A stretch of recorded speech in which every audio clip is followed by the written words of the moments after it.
Do you want to increase your referrals? Check out this video. This is Tanyag with Tanyag Company. We're a business advising consulting firm which provides results-driven consulting for small businesses by inspiring them to double their income, to build a lifestyle, not just a business. The topic today is 7 profitable strategies and tactics to generate endless referrals. Again, 7 profitable strategies and tactics to generate endless referrals. The topic I'm going to be focusing on is how to generate endless referrals based on a concept that I've experienced over the last year, which is influencing versus informing for referrals. Influencing versus informing. The difference between influencing is people are committed to help you up front because you ask them to be the person of choice in the industry, versus informing them when you tell them you are that person in the industry. Like, for example, if I was a realtor, if I'm informing them, I'm telling them I'm a realtor, I can help. And then if they're not loyal to anyone, what happens if they find somebody who wants to buy or sell a house and I'm top of mind, they'll remember me. If I'm influencing them, I'll ask them, by the way, you have a friend, neighbor, or colleague who wants to buy or sell a house, who do you recommend? And I'm asking them that can I be one of their choices or the choice, or in this case, the realtor of choice for their referrals. And I get a commitment up front, so they're committed to my business, not only to me, but to my business. And then from there, I can influence that person to help me. And influencing that person means you figure out how to help them. In turn, you teach them how to help you. The difference is imagine this. Do you want to have 200 to 300 referrals from your business, and 200 or 300 referrals in your business? Because what I find out, most people have referral sources, but they're lucky to get 4 or 5. I'm in a coaching program with Mike Mayer, and he said when he was a realtor, he had averaged 500 referrals a year. He said one of his referral sources gave him 1 year 100 plus referrals. I give you an example. I had a gentleman who is a friend of mine who's a realtor who gave me like 5 or 6 introductions over the last 2 weeks. And I basically said, hey, don't stop, just slow down a little bit, let me catch up, let me follow up. But 5 or 6 introductions over the last 2 weeks is phenomenal. I mean, if I can get him to introduce me to the right people who have a need or open to a need, target market, hungry to grow, want that business help, 5 a month, that's 60 referrals in a year just from one source. That's the difference between informing and influencing. Influencing, people are committed to help you. Informing, you're hoping they're going to help you. Big difference. So what we're going to be talking about today is how to influence people to give referrals. So I'm going to share with you 7 profitable strategies and tactics to generate endless referrals. What I've seen, either I've done it in my own business, or I've seen other people do it and had seen significant results. So, number 1, ask for permission before asking referrals and introductions first. Very important. I find out today there are a lot of people just assuming because you provide great customer service, you deserve a referral. They're assuming that you did a great job, that it's my right to ask for a referral. I think that is a misconception, and whoever is saying that, that's not true. For you to do business with that person is to do business with person. Asking for a referral goes above and beyond. And here's why it's really important that you ask permission. There's too many people asking referrals because they're assuming they did a great job, and it already puts pressure on the person. When you say ask for a referral, you want that person now in their mind, they start thinking, I'm a salesperson for them, and they get really nervous and shut down. And what you want to do when you ask permission for a referral, you want to tell people, hey, look, the reason I'm asking you if I can ask permission for referrals, because the bottom line is you work with me, had a great experience. Yeah, you had a great experience. And I'm hoping you will tell other people, but at the end of the day, I just want to maintain the relationship, and I don't want to pressure you, because here's the thing. Even if you do a great job for them in your service or product, but they feel pressure to give you referrals and you're constantly putting pressure on them, will they truly refer you? No, they're not, because all they're going to remember is how much pressure you put on them for referrals. And the difficult part is they won't refer you to anybody because they're afraid that you'll do that the same thing to the referral. So what I teach my clients is ask permission for referrals. So people ask me, what do I say? I say this: hey, look, you have gotten great service out of doing business. Oh yeah, it's really phenomenal. So here's the thing: is I want that positive word of mouth. So there's a couple ways that I can do it.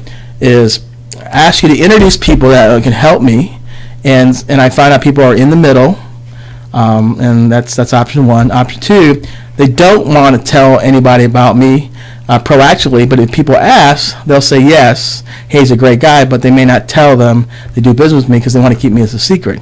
That's fine. And number three, they're proactively wanting to tell people about me. They want to learn, they want to do it. Because at the end of the day, when you ask permission, you get people to participate and help you. When you don't, you're assuming. And most people, what I find out, when they become clients, are not good referral sources, because at the end of the day, they're just thankful you were able to help them. But it doesn't mean they're opt to or proactive to give you help. But when you ask permission, you're asking people to learn how to do it effectively. Now, if you haven't asked permission and people giving referrals, go back and ask permission again.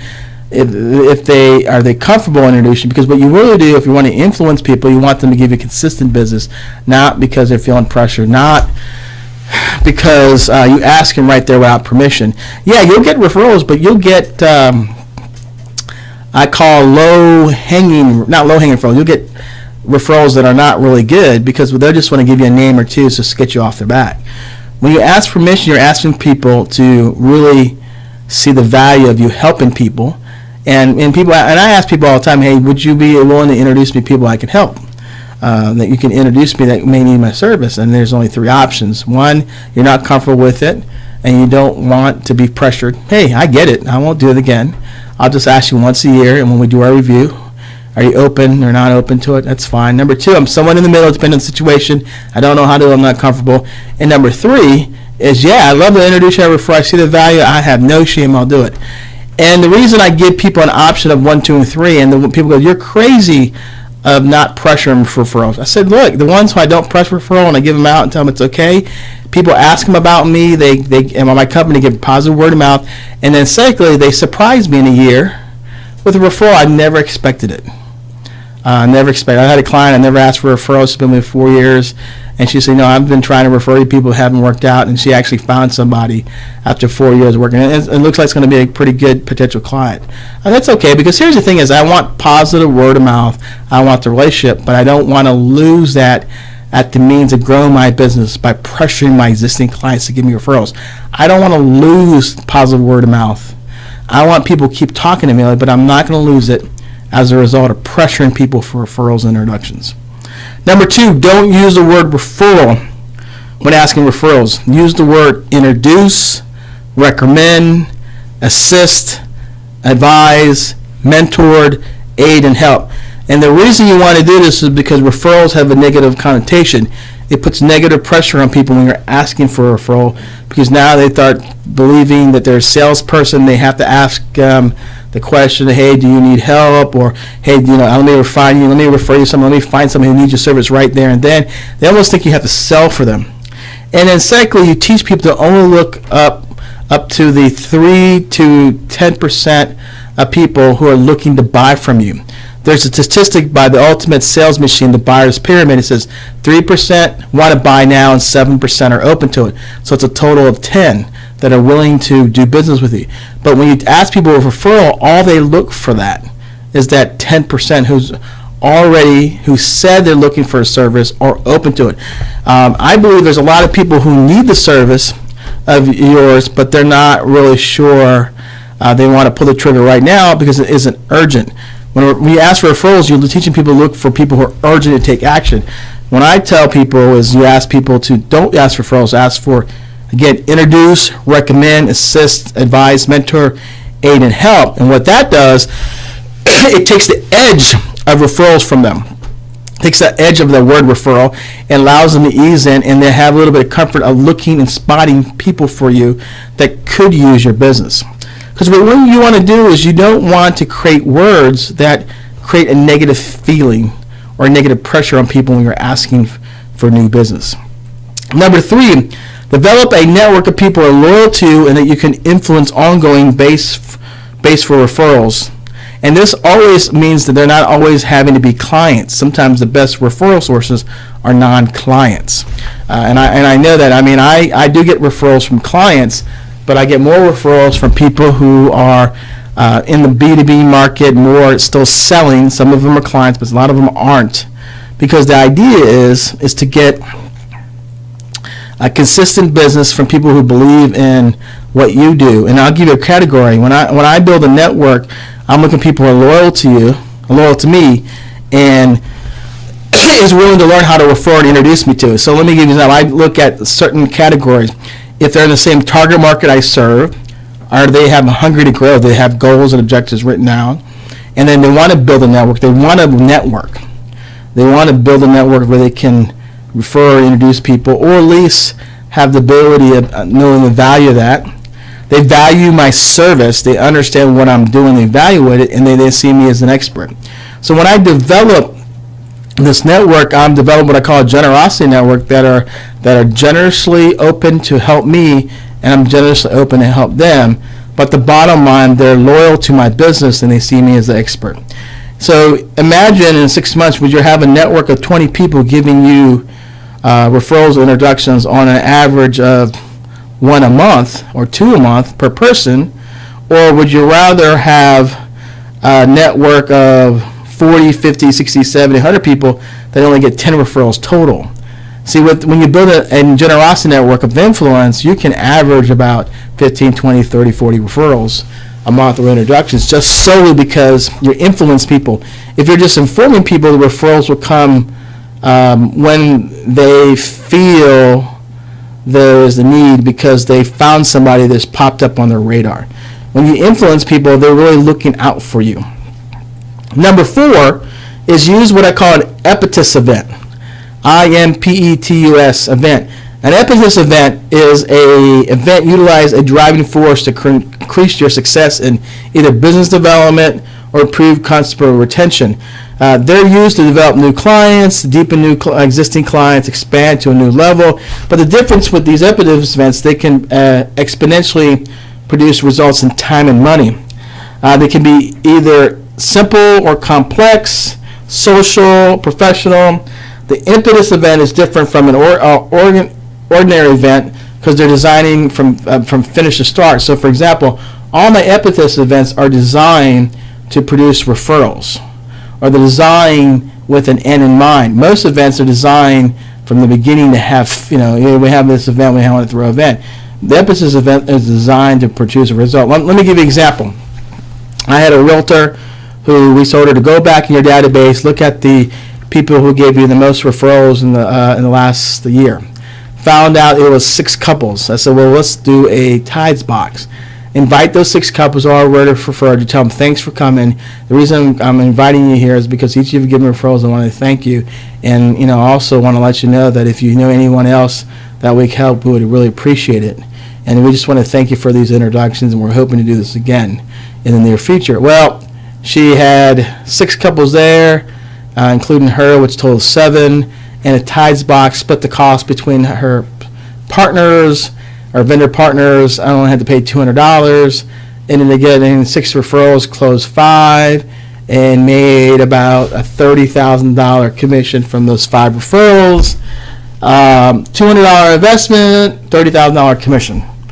But the difference is she used an impetus events, which is designed to take your existing database of, I call it 2080, which is 20% of your database who already produces results, give you referrals. She took those people, created a special event, made it special, and lo and behold, not even 3 months later, she gets 5 referrals. And lo and behold, in those 3 months, able to close out of 5.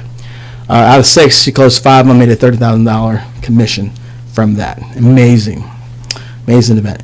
The key with emphasis event, they could be a professional, which is like you take several of your best clients who give me referrals to an event that benefits them, and then they're very thankful and they introduce you to people. It could be a personal event like I do for people who refer me clients or introduce me to people. It could be potential clients.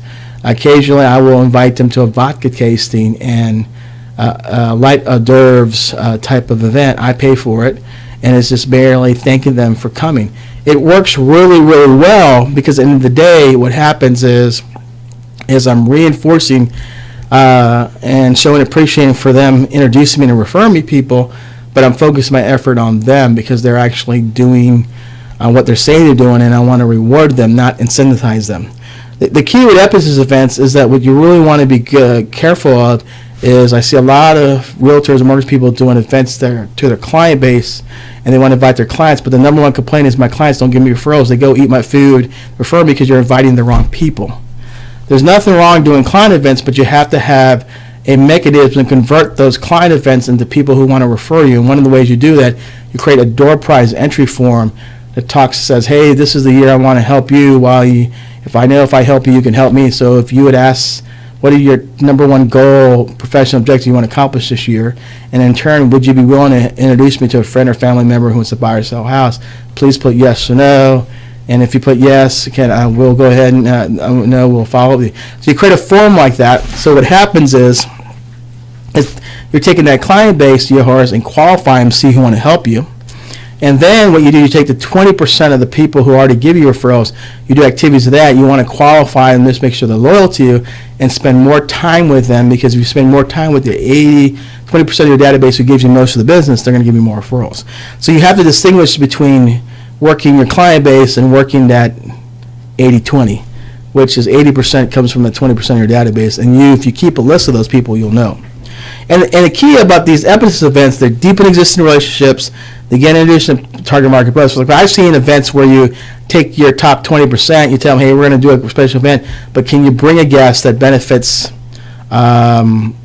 introducing to me, or literally they love the event. So, like, I remember I had a realtor and a financial advisor did the emphasis events. We organized it. They brought their clients. They had a wine tasting. They introduced each other's clients to each other. Each of them got referrals from their existing client base, and each of them were able to pass referrals to each other. It turned out to be each of them got like 5 or 6 referrals each out of that, either from each other or from their existing base. It was phenomenal.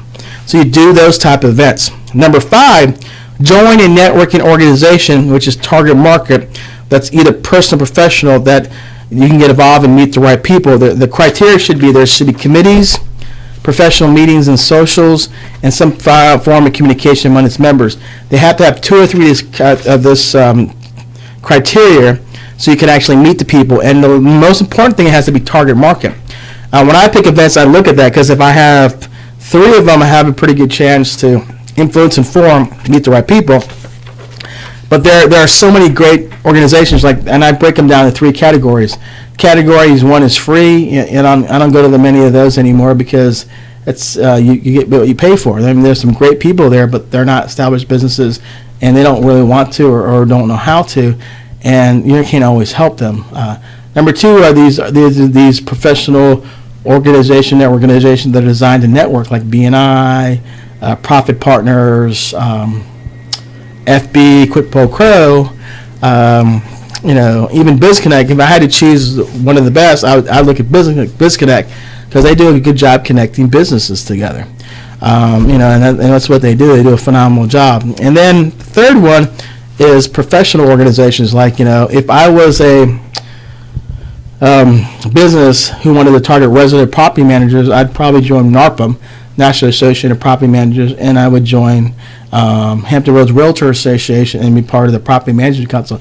I would work those 2 organizations, get on committees, meet a bunch of people, develop my target list, and then develop a process and follow up, and I can generate business from it. Because once you identify the networking organizations that have that criteria of professional meetings, social, form of communication, or committees, one of those, all 3 of those are identified, and you have 2 out of 3, and it's worth it, because you're in a room with people who are invested in their industry, their trade organization, they get involved. Those people are the movers and shakers. Now, some of them maybe do high production, some of them might do decent production, but they know a lot of other people. They're the influencers of their industry, because they invest in the industry. So I always tell people that what we want to do is we're looking for networking organizations that give you a better shot at developing people of influence and people who are successful. Number 6, you need to develop a process and schedule on asking for referrals and introductions on a consistent basis. Now, here's the biggest challenge: is you have to schedule a schedule in your calendar, not on your task list, certain times when you ask for referrals. How do you ask? We found out through experience the best time to ask for referrals is in the beginning of the process, not toward the end. And then if you ask permission, can I build a relationship with you and earn the right to ask for referrals, then you continually can ask on the back end after the relationship is, after the service or product is over, but you want to maintain a relationship to maintain value and bear resource to them, you can continually ask. The key is the development process, like writing a script, reminding yourself built in, following up. How do you schedule your schedule? You have to have that process to remind you to ask and be introduced to people. And number 7, you want to create a written and video testimonial on people you network with. It increases your online word of mouth, and it has social proof, because the millennials do a lot of things online. They'll look on Google, Yelp. They'll look on Facebook, LinkedIn. They will do the research online to refer if you're the right person. Now, what happens with word of mouth, there's 2 types of word of mouth. There's online and offline. So if I gave you a referral and then you're not, and you're probably going to use me, but you want to get clarified, or you want to make sure I'm a good person or I'm really what I do, you'll go online and look for the reviews. And there's certain reviews you look on, like on industry sites, like if you're a realtor, Zillow, Yelp, Zillow, Trillia, and Realtor.com. But to the non people who are not looking at house, they're going to look at your Google, Face, Yelp, Google, Face, Yelp, LinkedIn. They're looking toward that. So the idea is I really believe you need to have written testimonials on your website. I think you need to have video testimonials. I also think you actually have to have reviews, because here's the thing: those influence people and make a decision. Because reviews and testimonials, especially video testimonials, influence people into doing business with you. I remember there was a story when I had a couple of videos, maybe it was about 10 years ago, about people working with me, testimonials. People would watch it, and literally they would go to me and say, "Wow, Arnell, I'm ready to do business with you." I said, "Well, what did you do?" "I saw your article, this, that," and I was amazed. I said, "Really?" Pretty powerful, and it happened. So my belief is that if you apply any of these strategies and tactics, again, ask permission for referrals. Don't use the word referrals and asking referrals. Develop a network that's loyal to you that you can influence on an ongoing basis for referrals and introductions. Create events that are either to your clients to design to convert by having that conversion script I talked about in the door prize entry, or only do events for your 20% to produce 80% of your business. And then number 5, join a network organization that's target market, that has committees, a form of communication, and professional meetings and socials. And number 6, develop a process scheduled asking for referrals. And number 7, get written and video testimonials and reviews online so you can create online social proof that influences it. So that is the 7 proper strategies and tactics to generate referrals. They will, in this video, in the email, you will literally get a copy of the notes. If you're seeing this video on either on Facebook and YouTube and you want a copy of the notes, just put it in the comments and I'll send you the copy. Also, again, this is Arnell Tanyag with Tanyag Company. If you have a question about how to apply these strategies in your practice or how to generate more referrals, don't hesitate to comment on the comments. Say, "Hey, Arnell, I'd like to sit down and talk to you about this. Sounds like you got some good information. I'd like to see how I can utilize service."